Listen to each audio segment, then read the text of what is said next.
Welcome to our third annual Halloween Spectacular. What? We've talked about horror movies before, but now that it's October, I think it means more. Wait, so sorry. We've been doing this for 3 years? Mm-hmm. I don't recall. Check the math. Roll the tape.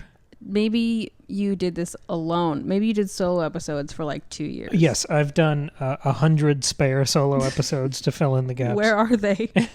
In the deepest circle of hell. Okay. Well, yes. Sorry. What? Good callback to Spawn. Oh my gosh. Thank you. Deepest circle of hell. That was so intentional. Do you want to pronounce the name of the dog? Listen, everybody. Cerebus is an aardvark. Cerberus is the dog in the underworld. Okay? Yeah. Mm-hmm. Okay. Also, a few weeks ago, I said Ottoman Empire. I fully meant Ottonian Empire. I apologize. I'm sure my professors are dead now because of that and subsequently are rolling in their graves for me saying that. It came out of my mouth and I was like, I know that's not right. But Otto was the emperor. And I was like, yeah, that's it. Anyway, I'm sorry for all my mistakes. This is why Cam made 100 solo episodes. Let her sit in her punishment. I'm sorry. So yeah, Halloween Spectacular. We've got actually some fun midweek episodes this month that are planned out, but this one's probably the most horror focused. Yes. So this is our big Halloween thing. Yes, I've been thinking about it. We talk about horror all the time. We've recommended horror movies in pretty much every episode we've done. Because it's the best genre. I will not go down on this. And Whoa. this Back down on this. This movie particular. I'm trying to help you. I always try to save you. There's no saving that one. You torpedo me saving you from the last time you torpedoed the show. Continue. Evil Dead. Sam Raimi, Bruce Campbell just celebrated its 40th anniversary. And we got tickets to that. I can't believe that we got to see it in theaters originally, and now we get to see it again 40 years later. And there was a little preamble from Bruce Campbell, who My came joke out is just that we're old. That's the joke. He told some fun stories about the production and the legacy of it and some little did. behind-the-scenes thing. He's extremely charming. He is. He was wearing this god-awful blue blazer. I don't know why. And, we saw this movie, what is it, a year ago now? For the first time, yeah, we saw it a year ago. And it kind of quickly became your favorite movie. It is the ultimate DIY project. Everyone involved was like 21. Oh, yeah. They had no money. No. There was like claymation in the finale, which I know takes a lot of time, but it takes less money than digital effects, I guess, at the time. Well, they didn't have digital effects in That's the what 80s. I mean. But I was going to say it's easier, but it's not easier. It's just cheaper. Yeah. But it is a small miracle of independent movies, and it's one of those hysterically funny and really disturbing horror movies. Yeah. It is relentlessly inventive and passionate and entertaining. It's really an unbelievable movie. So if we're only doing one of these in October, this is our recommendation. If you've already seen it, go watch it again. Yeah, or watch the 2013 remake, which is not nearly as funny, but very terrifying and very well done. And it's a fully direct remake. They make some changes, but it's just a remake. And it's a awesome. remake in much the same way the second Evil Dead is a remake. Yeah, exactly. This movie is so great. For me, it has all of the things about horror that I love. It has this isolated setting, this small cast of characters, and they're like in the woods, and there's all this stuff with nature and with like ancient lore, and like there's like a timeless villain, and like there's a cyclical thing about it, as though like the characters themselves don't really matter. It is equally campy and terrifying. It has like a really great blend. I feel like Evil Dead 2, for example, is much funnier and campier, which is enjoyable. But then it doesn't feel like a horror movie anymore. It just feels like something else, which is still fun, but it doesn't feel like horror. Just the makeup work in this one. All right, so there's no recap because it's the simplest premise ever. It's teenagers, cabin in the woods. They find a book bound in human flesh. They read from the book, summons all the demons. Yes. They're all slowly killed. Everyone becomes possessed and then killed, yeah. But the way that simple premise is executed is, they made it for $28 and it's resonated with audiences for almost half a century. Seriously, it's not like it's doing anything special or unique. Like it's this cool, weird concept, and it's not. I don't think it's trying to like say anything super deep or have like. It's just executing a simple concept incredibly well. Yeah. It's so much fun. And a lot of times when I watch old horror, it doesn't really scare me because the effects aren't very good. Like the atmosphere is different. Like The Exorcist, I really do not find scary at all. Mm-hmm. Like it's unsettling. Like the one shot of the demon in the hospital, like that's unsettling just because it's a jump scare. And when Reagan's like, you know, when she's all possessed and like her spider crawling down the stairs, like it's more funny to me than it is scary. It's like, this is an upsetting and scary concept, but I'm not scared of it. This movie has so many troubling images that it is very scary. And a lot of it deals with possession. After, so Bruce Campbell in the preamble, he was really helpful. He was talking about how indebted this movie is to other classics of that era, like Texas Chainsaw Massacre. Yeah. And the thing he complimented about Chainsaw was that once the scary stuff starts, it doesn't stop till the movie ends. Mm-hmm. And there is that same relentlessness in this movie, but those first really important few scenes that introduce you to the characters, you get really attached to them and really involved in their dynamic. And much of the terror of the rest of the movie has to do with possession. Mm-hmm. So it is still all character-based. Sure. And that kind of fear or terror of watching someone's like romantic partner be possessed, I think that is a lot scarier. And I know The Exorcist does a lot of that for the first hour, and the same with Shining does. There's not much freaky stuff for the first hour. Right. There's just something so visceral and impatient about everything in this movie. Mm-hmm. Where someone's possessed and they whip their head around in a big dramatic fashion. Yeah. And the makeup's all over the top. Oh, yeah. But then they're running at you screaming and the big lo-fi demon talk. It's just... Right. It's really exciting. Right. And when you watch it, like you can tell like there are some inconsistencies with like the makeup application, and you can tell like they're wearing like these prosthetic hands and stuff. And like you can tell it's a low budget movie, but it doesn't matter because you're still so invested anyway. And you suspend all disbelief and you're like, yeah. I realize her face looks really different here than it did 2 minutes ago, but I don't care because this is so cool. Or the effects then become funny. Right. Exactly. Yeah. It's like, it's such a special balance between it being funny and like almost gaffy, but it's still really terrifying to look at.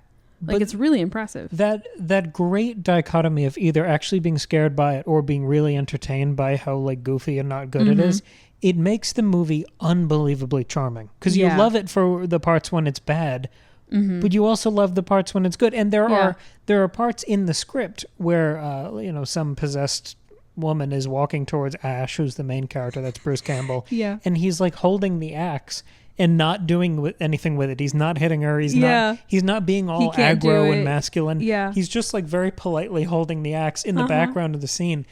The humor comes through even when there's no punchline. That's what I meant by charming. Yeah, it's not like it's... I feel like the second Evil Dead, for example, or other like much campier horror movies are trying to be funny, and there are jokes and punchlines. This doesn't really have any. It's just it just happens to be funny, which I think is much more effective. I am glad you brought up Texas Chainsaw, because when I was looking into just some like IMDb trivia just to try and pull some information, like some context, and like we've been saying, this movie was made for no money, and it was like made by some scrappy 20-year-olds, and there's a similarity with Texas Chainsaw, not just with the low budget but the like atrocious filming conditions. So Texas Chainsaw Massacre, which is another amazing movie, please go watch that one. Not nearly as funny, it's really just upsetting. But that movie, like in the famous dinner scene at the end, they were filming in like 100-degree heat, and it's supposed to take place at night, but they were filming during the day. So like all the windows were blacked out. And so it was incredibly hot inside, and like all the food they had on the table was rotting, and everybody was like throwing up, and they were filming for hours and hours and hours, and makeup had to be reapplied, and it was terrible for everybody. Similarly here, the filming conditions were really bad. Like they were filming in an actual cabin in Tennessee, and it was extremely cold, and like a lot of equipment like froze, and they had to like thaw it out, and a lot of the crew was like sleeping in the cabin because like they couldn't afford to like lodging, and they're like sharing a room, and there's no plumbing, so like people hadn't showered, and it was terrible, and everybody reports like it was these horrible filming conditions. And so that made me think about like that happens all the time, especially in these older movies before there were all kinds of red tape on things. And I'm wondering, is that like are miserable conditions worth it if it makes good art. Yes. Do you know what I mean?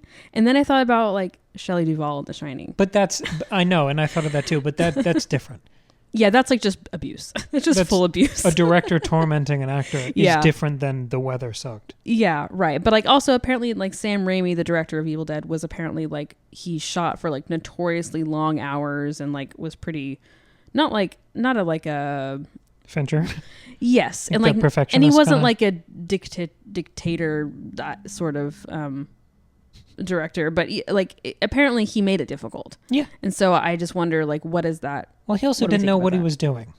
Yeah, that's true. He was 21 years old. Yeah, and I'm sure they would all do it differently and more efficiently and have more of an eye to the crew and like and fair I'm sure the crew hours. was also pretty young. Mm-hmm. I mean, I don't know that for a fact, but that's this. I mean, I'm sure they couldn't afford to pay seasoned crew members, you know. But selfishly, I'm glad they persevered through those horrible conditions. No, because me too. this and Chainsaw they're probably the most striking horror movies. Yeah. Well, my question really is not even like is it worth it, but more does it change the final product?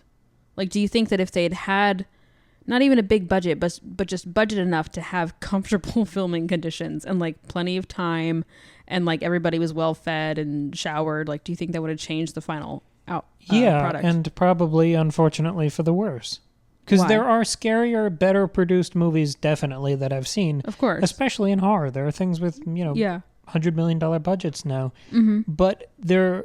Like, I was really trying to pay attention to the Chainsaw comparisons after Bruce Campbell mentioned it in that wonderful little opening for the 40th anniversary. Obviously, there's a moment halfway through the movie where a chainsaw shows up, but it is just a cameo. They don't do anything with it. No. They find it in, like, an abandoned shack, but there is no chasing. I mean, he revs it once and then throws it into the corner. I read that was a real chainsaw. And so when he's like holding it over Linda, the girlfriend, apparently if you like zoom in, you can see her heart beating really fast because she's like, that's a real chainsaw, which I thought was cool. And I think that is a nice nod to it. Yeah. Because they talked about the whole crew and the cast going to drive-ins and basically market testing other horror movies to see where they lost people's interest. They said when people stopped enjoying it, they would flash their lights or honk as a way to, like, I don't know, speed up the movie. I know, like, forward. as if that's going to do anything, but yeah. I love that. I think market research is an extremely important part of art. It's viewed as this like evil, horrific corporate thing, but I think it's really important. Well, especially when you're young and you're trying to get into film and you're like, okay, what do people like? What do they want to see? I don't know. I'm brand new at this. So I think it and you end up making your mark. I think you're a harsher editor on yourself, and you have an eye towards impact and memorable, like, entertainment value, shock, all of these things that do stick with people 40 years later. Look at the first Shakespeare play. Titus Andronicus is probably his most violent play. There's a guy who's lost like 28 sons, and the first scene you see him in, he murders another one. And there are people baked into pies. The ending is just this like orgy of violence where pretty much everyone in the play gets killed at a dinner scene. Right. It's really memorable, and it was him like announcing his presence in the Elizabethan film scene. And Drama. I think sorry. I understood. But I think there's a similar temperament here. And I think that pays off really well. Yeah. I love James Wan, but the original Saw is still my favorite thing he's done. Well, especially because, again, it has that creativity that a limited budget like requires. Because when you have a limited budget, you don't have to be creative with your effects, with the shots you set up, with the way that you complete storylines. Like, when you're limited, you have to be really creative, and I think that's effective. And there's a hunger. Right. You're not proven. You are a disruptor. You don't like things about the industry or the genre you're in, and it's your mission statement. You announcing that you're there, I can do this better. And I think that hunger comes through in almost every artistic medium. We were talking about this in the car the other day. How many musicians who I think peak with their first album because it is the most raw and original thing that they do. Yeah. And even if they refine it later, it doesn't hit as hard. Right, because they like don't need to be, because they're like, oh, I'm already successful. Like, I'm sure there's still anxiety about people liking your album, but like, it's different than your first one. And I think Chainsaw does that so well. Evil Dead does it well too, in a different way. But I was looking for kind of comparisons between the two. There is the Chainsaw, like we mentioned, but also as the especially the female characters get possessed, their appearances change. Yeah. They're caked with so many prosthetics and pounds of makeup that they have this like hag kind of appearance. Yeah. But their hair also changes. Yeah, their hair gets all gray and dead. And dark. There's like, it looks like they have huge dark curly wigs on, and then all this stuff spackled onto their face. Like baby powder is put on the dark wig on top of that, which looks like Leatherface when he's in that like makeup kind of persona where he has the blush and the lipstick and all that, the blue eyeshadow. Yeah. And there's also that wig. It reminded me of that when you see these possessed women charging towards them. Yeah. But also, and I think this goes back to your question about working conditions. I do think it comes through when people are miserable in a good way, which is why it doesn't always have to be as like legitimately problematic as the Stanley Kubrick method. Yeah, but we don't do that. When you look at people like David Fincher doing 100 takes of someone putting down a cup or walking into a room, you do get the impatience that comes through in the actor, the frustration, which depending on the scene could add to their performance, right? Or they hone it so much that they get so many takes at it that they start thinking about all these minute details, and that can also enrich the performance. Right. And when the conditions are so horrible and everyone's miserable, I think that leaks through in almost the same way. Because if you're 21, you don't have you're filming with a friend from high school. You don't really have that discipline, that like artisanal professional expertise that you're bringing to the project. And you don't have like a past experience to like, no, it's actually supposed to be like this. You don't have any of that. And the thing that disturbs me so much about Chainsaw, it's sort of I think it's the lack of jump scares. There are the moments where Leatherface, he's surprising the teenagers in the house. Yeah. And he'll like clobber them with an axe or a hammer. And then pull him into the basement and slam the door closed. That's the one shot that really sold both of us the first time we watched it. Yeah. And there isn't a huge musical cue. No. There isn't a huge sound effect for the door. It's the suddenness of seeing the physical exertion of him pulling the heavy door closed and then it's slamming. The whipping of the hammer and how the kid falls. It's all like very practical things. And this movie is another example of just gorgeous, intense practical effects. But you do get a sense of how miserable Gunnar Hansen was in the Leatherface outfit in 150-degree weather for like months on end doing this movie. Yeah. And the end of Chainsaw in that dinner scene, there's no dialogue in the last 10 minutes of the movie. It's almost just screaming. It's like, And you're so tuned screaming. in. Just as human beings, if someone screams in a restaurant, everyone looks over at them. Yeah. It does catch our attention. When you are on high alert and that tension is sustained for 10 minutes of a movie, not only do you have that like frightened aspect of your brain that is clocking every other detail, like you are in danger and you need to know your available weapons and escape routes, you get a sense of exhaustion from sustaining that tension for 10 minutes. And you're worried that the character's finally going to die, the like last surviving girl in Chainsaw. Yeah. And I think it transitions just for a minute towards the end of the movie when he's whipping the chainsaw around as she finally escapes in that car. I think there's a touch of like genuine madness where you are brought to that level of totally strung out anxiety and fear and delirium that touches on that like real yowling, yelling insanity. Sure. There's like a wordless chaos to the end of that movie that really stuck with me. Yeah. And I think that sort of cinematic delirium is extremely rare.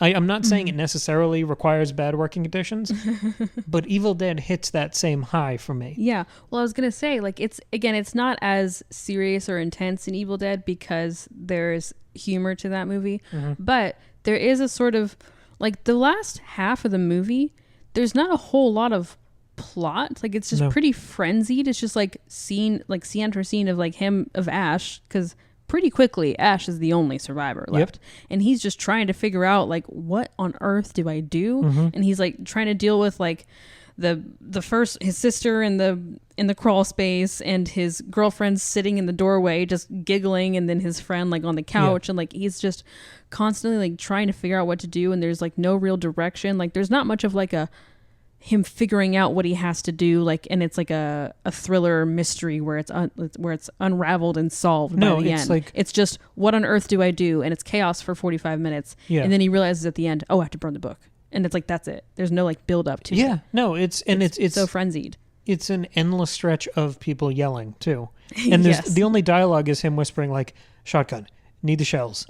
And then he realized he has to go back in the basement to get the shells. Yeah, not much dialogue. Or it's him yelling, shut up, Linda, which is the funniest moment of the whole movie. But you're extremely involved in that because those like base decisions, you don't need exposition catching you up on that. Mm-hmm. And he's such an expressive actor. Yeah, he does a really good job. It's so funny when Bruce Campbell was saying in that intro thing, he said it's like his worst performance ever, which I can see why he is saying that, but I think the performance he's giving works beautifully for the movie. It's probably my favorite horror lead performance.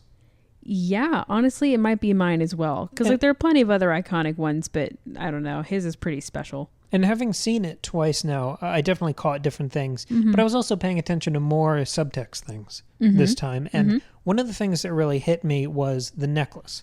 So he gives his girlfriend Linda a necklace, 20 minutes into the movie, and she turns pretty quick, which is obviously the most emotionally devastating development for him in the movie. Yeah. And he uses the necklace at the end he's like on the ground, and he's throwing it like a little lasso to try to catch the corner of the Book of the Dead and bring that towards him so he can throw it in the fire. Yeah. So that is like the linchpin of the climax of the movie. Mm-hmm. And the thing that struck me this time was the like what the necklace is. Mm-hmm. Not just what does it represent, because a lot of the things in the movies are just practical tools. Yeah. They don't have to have There's not a lot of symbolism in this movie. No, and not everything has to have like a 5-paragraph essay of why is the dog brown. Who cares? Yeah. But the necklace is a magnifying glass. Mm-hmm. And every compliment I've leveled at this movie, or what feels like the conceit of the movie, is this idea of constant and accelerating action, where once it starts, it doesn't let up ever, which means gets bigger and bigger. There is never any time to process anything. Even at the end, you never get to use the magnifying glass. Right. Well, and Ash doesn't really have time to process anything. No. Like, because the first person to be possessed is his sister, and he doesn't have any time to process that because, like, they just have to throw her in the basement, and then right after that happens, his girlfriend turns, and so there's no time to process or like grieve his sister or grieve his girlfriend. It's just one thing after another. Exactly right. The one of the other things that hit me really strongly was the tension between Scotty and Ash. Scotty's the only other male character in the movie, and he is very clearly, to use some of our Lord of the Rings language, he's the alpha. Yeah. I mean, he's the alpha male. He's the one who grabs the axe from Ash because Ash is just standing there. He's the take charge, more like, I guess, more attractive guy. Yeah, no, he is. I mean, he very much with his hair. He has like, it's not a mullet, but it's long, it's that 70s hair, shaggy, but still kind of swooped in the right way. He very much looks like a pseudo Harrison Ford. I was literally going to say Han Solo. Yeah, right. Yeah. And he has his flannel shirt tucked into his like bell bottoms, but the shirt is also unbuttoned a lot. Yeah. And the shirts and the cuffs are rolled up a little. He projects confidence. Not only is he obnoxiously assertive throughout the movie, but he very much projects confidence. And having that Harrison Ford shorthand when the other character, who is our lead, who's kind of stepped on until he's the only one left alive, having the other guy be named Ashley as compared to the one who looks like Harrison Ford. Yeah, his name is Scotty, I think. When I watched the movie this time, I'm so charmed by the self-deprecation of Bruce Campbell, but he does have that like huge square masculine head that guys want, or that we were conditioned to. I mean, it just looks stronger. It looks more masculine. He's a good-looking guy, but he looks extremely masculine. Yeah. I think the arc of Ash's character, this time that I watched the movie, was him overcoming that failure of masculinity. Because the movie opens with this whole crew in a car riding towards the cabin. Yeah. But Scotty is driving Ash's car. Yeah, and Ash is like crammed in the back reading the map. like, because Scotty's girlfriend is sitting up front. So Ash is like crammed in the back trying to read the directions. Very much stepped on. He's totally insecure and indecisive. But like, they point that out. There's probably the most dialogue in the movie in those first 10 minutes. And they have that whole little conversation about taking the car into the shop, clarifying. I'm not assuming like a 21-year-old's writing the most nuanced, subtextual sort of script, but that is very overt in there. Like, I'm driving your car. Yeah, and I'm the Harrison Ford one. Yes, they want us to know that. Yeah. Yeah, and I think Ash does come into his own. He does. I mean, because at first he's going to take his sister, like when she's first like attacked, like he's going to drive her out into town. Yeah. He decides, okay, I'm going to take charge. And that doesn't work. And then he's unable to stop her with the axe.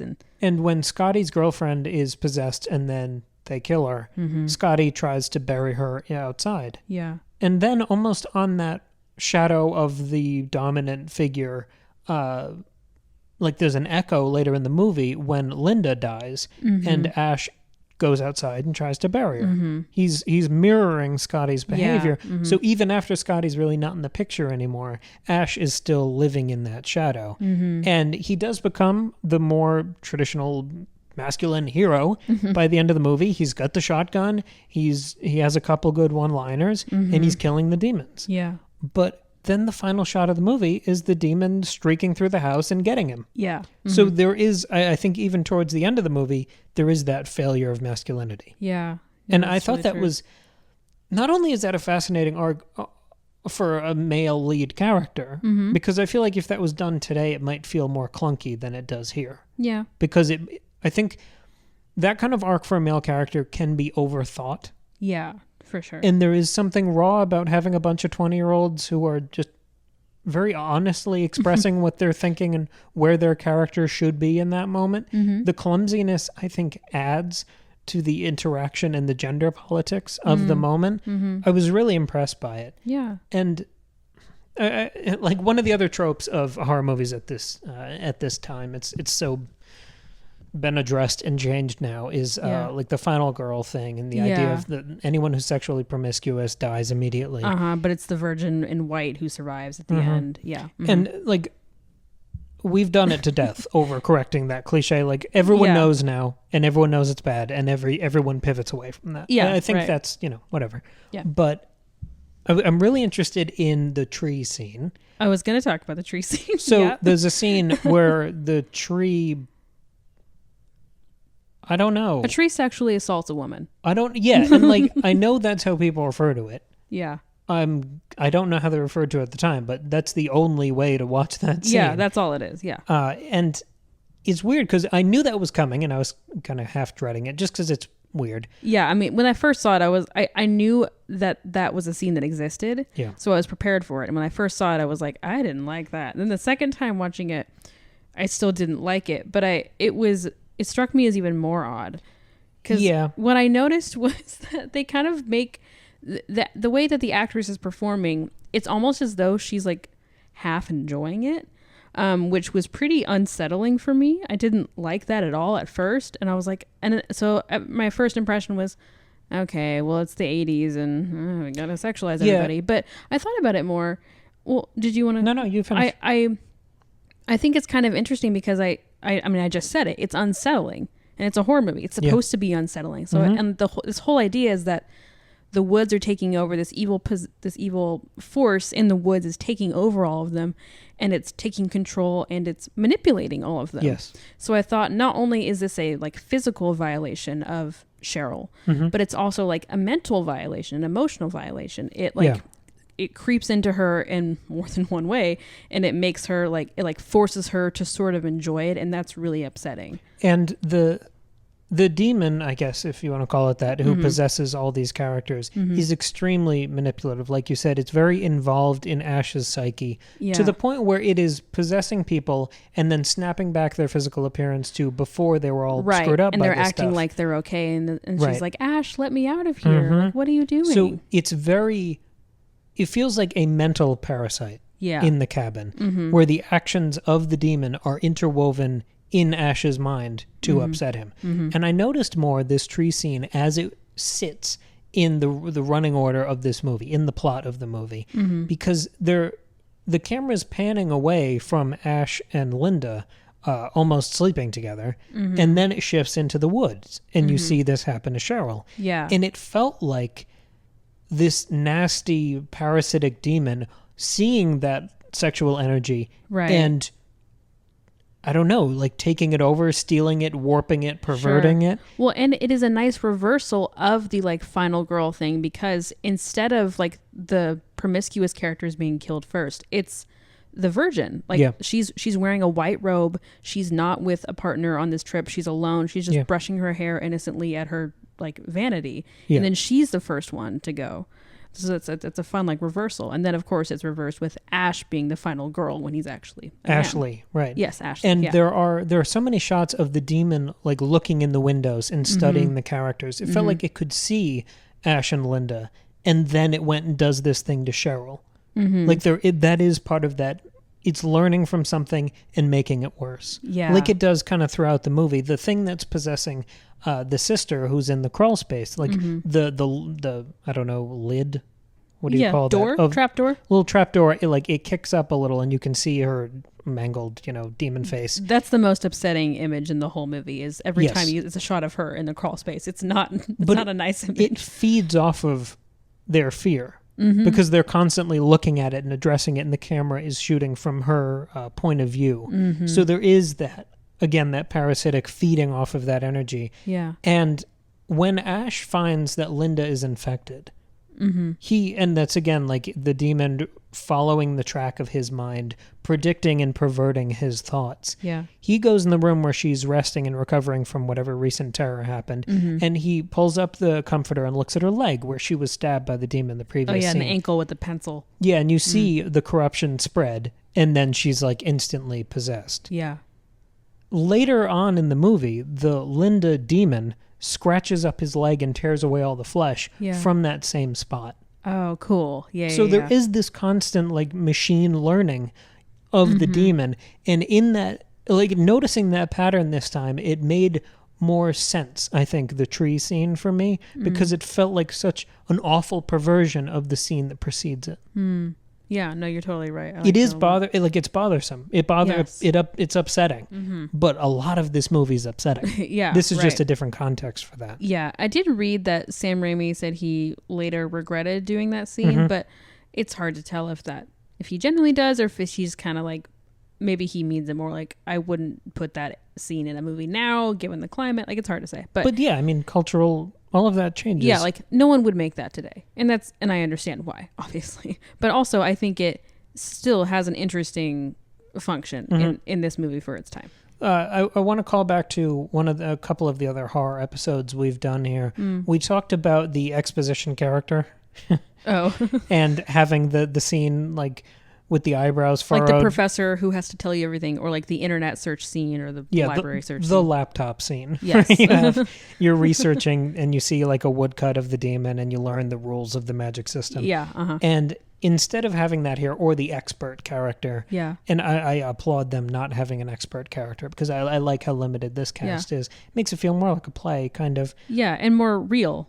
Although, well, sorry, go ahead. Here, the lore is so simple. It's like the guy says the magic words from the demon book, and then the demons come back. I was going to say, there is sort of an expert. It's this recording of a professor who found this Book of the Dead and also summoned the demon thing and took over his wife and all that. But we don't actually meet him, and it's just for one scene in a couple minutes. And it's the characters devouring that information like we are, because there's no other source there. Right. And it's only touched on once. You get one 30-second tape of that guy talking. Yeah, no one ever addresses it. Like, there's never a scene of Ash like trying to figure out like, okay, well, in the tape he said this, because in the remake there's a lot more with the lore, and it's well done and it's interesting. Yeah. But in this, it's just like, I don't have time to think about lore. My friend is possessed and attacking me. Do you know what I mean? It's hit hard for 30 seconds once and then never again, which like there is a beauty in how quickly this movie can be summarized, because it, like I said before, it's all about the execution. Yeah. And even for those 30 seconds, like there is nothing lazy in any second of this movie. The guy doing the reading of that lore passage in the old crusty tapes, it is so gloriously overacted and overdramatic. I mean, more so than anything in Malignant. Yeah. that you enjoy the shit out of it for 30 seconds, and then it goes, and you are ready to roll for the rest of the movie. You know everything going on. Exactly. We could spend another hour and a half complimenting it. That's all I have for it. I love this movie. I got more out of it the second time. It is passionate and exciting and funny, spooky and disturbing. Some of the best creature design ever. Yeah, for sure. It's just an endlessly charming horror movie. It's a lot of fun, and it's very bloody too. We've talked about a lot in low budget films like Texas Chainsaw. There isn't a lot of blood because they couldn't afford it. Bruce Campbell said there was a garden hose of blood. Yes, and I think I know which scene that was when we went back and looked. But also, like, the demons at one point are like vomiting up milk. It's gross. And I read that Sam Raimi wanted to do that, number one, because it like is gross and weird and doesn't look human, like there's something else inside there, but also like to help like not have so much blood on the screen to like diversify the liquids that you see. But yeah, it's so creative, and it's gross, and it's gory, and it's upsetting, and it's funny. It's a great movie. Every minute of this movie, and somehow it is this effective and this memorable in under an hour and a half. It's probably an 80-minute movie. Yeah, it is relentlessly paced to entertain you and make an impression on you. Like, there's not one moment of this film that is complacent. There's no time wasted. And in the same way, kind of we were talking about before, you feel that hunger. And as an audience member, I then feel taken care of. I feel like I can trust everyone involved in this, and they are purely entertaining me. I loved it. Yeah, no, it's a fantastic movie. Definitely. Please go watch it if you haven't. If you like want to get into like old horror classics, watch Evil Dead. And watch it with people. It's way more fun with a group because it's about a group of friends, and it's fun. I mean, I kept looking over at Maggie during the movie because, I mean, yes, I've already seen it, but also I want to share the humor. Yes. And I want to see how freaked out she is by other moments. Oh, yeah. This is a beautiful social movie, and I think that germ that created this of going to the drive-in, I think it inherited some of that communal joy. Yeah, no, I totally agree. Yeah. Go watch this movie. Go watch Evil Dead. Happy Halloween. Spooky season is upon us. When is this coming out? Probably this coming Tuesday, which will be October, early-ish. Okay. 12th or something. Okay, got it. So yeah, plenty of time to still watch this as spooky season continues. Where I don't know. You figure it out where you can watch it. All right. You can rent it. We have an Instagram. We have Second Breakfast Pod on Instagram. Email us thoughts, recommendations, theories, Lord of the Rings stuff, horror stuff. secondbreakfastpod@gmail.com. Yes. We have Tolkien every Friday, and we have other stuff. Right now, it's usually horror. Every Tuesday. We do. All right. Thanks, everyone. See you on Friday from our Tolkien. Bye.